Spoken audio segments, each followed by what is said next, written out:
चंडीगढ़ के सेक्टर 45 में demolition drive चलाया जा रहा है। चंडीगढ़ हाउसिंग बोर्ड के द्वारा ये चलाया जा रहा है, जिसमें कई ऐसे घर जिन्होंने नियमों का वायलेशन किया है और कंस्ट्रक्शन आगे की तरफ कर लिया है, उनको गिराया जा रहा है।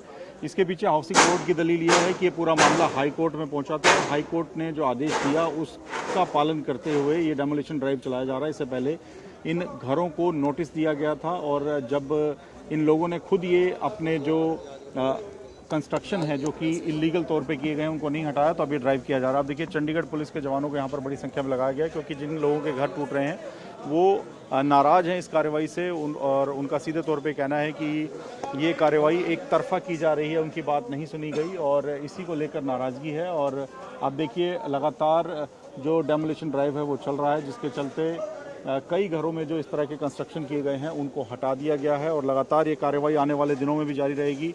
बीच बीच में जो पब्लिक है वो नाराज़ होती है और इसी वजह से पब्लिक को काबू में रखने के लिए, ताकि स्थिति तनावपूर्ण ना रहे, इसीलिए यहाँ पर सीधे तौर पे जो पुलिस की बड़ी तैनाती की जाती है ताकि किसी भी तरह का कोई टकराव ना हो। गावी साहब, क्या ये मामला है और आप लोग क्या इसका विरोध कर रहे हैं, क्या आप मांग कर रहे हैं? मैं भाई साहब के चैनल के माध्यम से सबसे पहले तो चंडीगढ़ के प्रशासक उनको एक मैसेज देना चाहता हूँ कि जब भी प्रशासन का डंडा चलता है वो गरीब, मजलूम, छोटे लोगों पर चलता है, वो बड़े लोगों पर क्यों नहीं चलता? वो 2 कनाल, 4 कनाल, 6 कनाल कोठे वालों पर क्यों नहीं चलता? वो सरकारी मकानों पर क्यों नहीं चलता? अगर इस शहर के अंदर 25,000 सरकारी मकान है तो 25 के 25,000 सरकारी मकान के अंदर वायलेशन है, इंक्रोचमेंट है। क्या वो इंक्रोचमेंट दिखती नहीं है प्रशासन को? आप अभी यहाँ से आएंगे, यहाँ स्टीफन स्कूल है जी, पूरी सड़क उन्होंने अब 3 लेन पार्किंग बना दी है। मेरे पास वीडियो, अभी ताजा वीडियो है, आप लोगों को दिखाने के लिए मैं बना के लेके आया हूँ कि क्या बड़े लोग वो इनके नज़र में नहीं आते।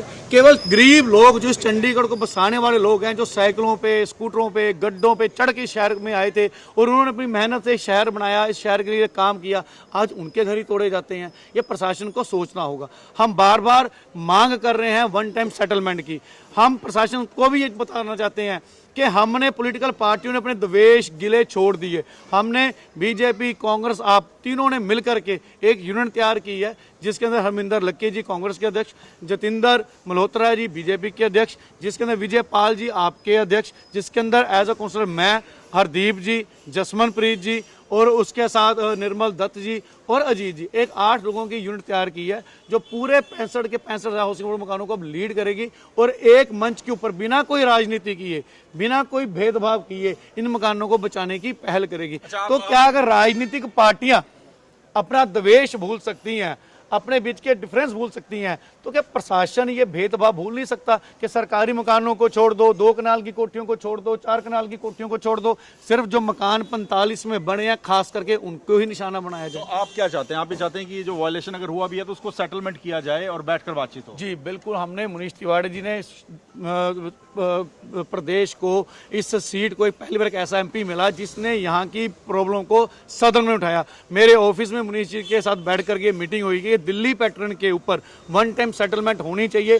जितना भी पैसा हमारा बनता है हम लोग देने को तैयार बैठे हैं सरकार को, सरकार हमसे पैसा ले, वन टाइम सेटलमेंट करे। अगर दिल्ली पैटर्न को 7 स्टेटें और 2 यूटी अपना सकती हैं तो चंडीगढ़ में ऐसा क्या लगा हुआ कि चंडीगढ़ उसको अपनाना नहीं चाहता? प्रशासन ने क्या कहा? प्रशासन कह देता है, जब वहाँ मुद्दा उठा था तो वहाँ कह दे, प्रशासन के तो जवाब गया कि भी अर्थक्वेक की जद में आता है। दिल्ली इससे ज़्यादा अर्थक्वेक की जद में आता है, वो ज़्यादा अर्थक्वेक इफेक्टेड एरिया है। लेकिन बस नीयत ये है कि अफसर यहाँ छुट्टियाँ काटने आते हैं, वो 2 साल के लिए, 3 साल के लिए आते हैं।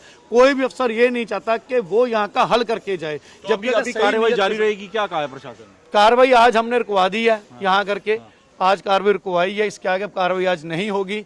अभी इन लोगों ने तो प्लान कर रखा है इतने मकानों को तोड़ने का, लेकिन जितना इनका डंडा चलेगा उतने हमारे भी सर हैं, लगते रहेंगे, लगाएंगे। गिरफ्तारियां होंगी। आज भी हमारे साथियों ने गिरफ्तारियां दी, हमारे मनमोहन आशु जी हैं, हरदीप जी हैं, इन्होंने गिरफ्तारियां दी हैं, हमारे परीक्षित जी ने गिरफ्तारियां दी हैं, वो बैठे हुए वहाँ थाने में।